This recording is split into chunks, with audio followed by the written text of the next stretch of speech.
The KKK endorses Hillary Clinton.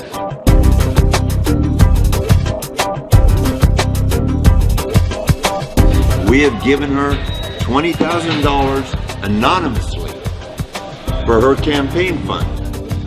She is friends with the Klan. You know, a lot of people don't realize that. What, all this stuff she's saying now, she's saying so she can get into office, okay? She doesn't care about the illegal immigrants. She doesn't. She's acting like she does so she can get into office. And once she's into the office, then she'll implement her policies. The Klan has always been a democratic organization. For the KKK, Hillary Clinton is our choice. Today, our country has lost a true American original, my friend and mentor, Robert C. Byrd. Senator Byrd was a man of surpassing eloquence and nobility, and I will remember him for many things. It is almost impossible to imagine the United States Senate without Robert Byrd. He was not just its longest-serving member, he was its heart, its soul, and its historian. I admired his tireless advocacy for his West Virginia constituents, his fierce defense of the Constitution and the traditions of the Senate, and his passion for a government that improves the lives of the people it serves. As Secretary of State, I continued to rely on his advice and counsel.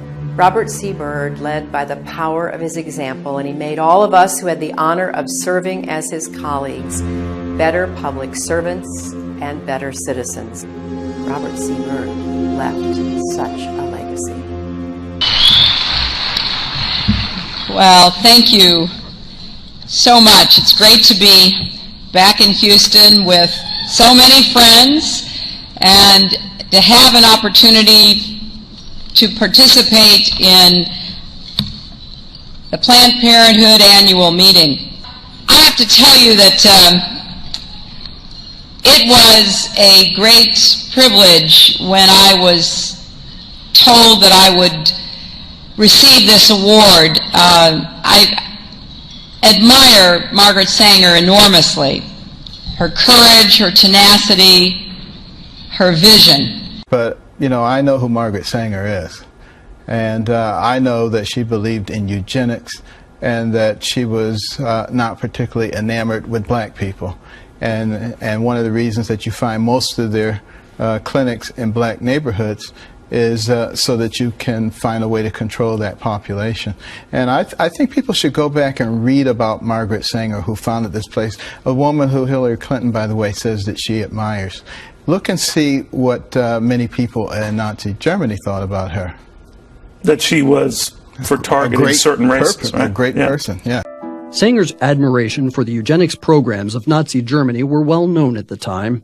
In 1933, the Birth Control Review published Eugenic Sterilization, an Urgent Need, by Ernst Rudin, who was Hitler's director of genetic sterilization and the founder of the Nazi Society for Racial Hygiene. In her praise for the eugenics programs in Germany, Sanger called for the implementation of such programs in the United States, specifically targeting African Americans. The following editorial was published in the 1932 issue of the Birth Control Review. The Negro problem is one of the most complicated and important confronting America.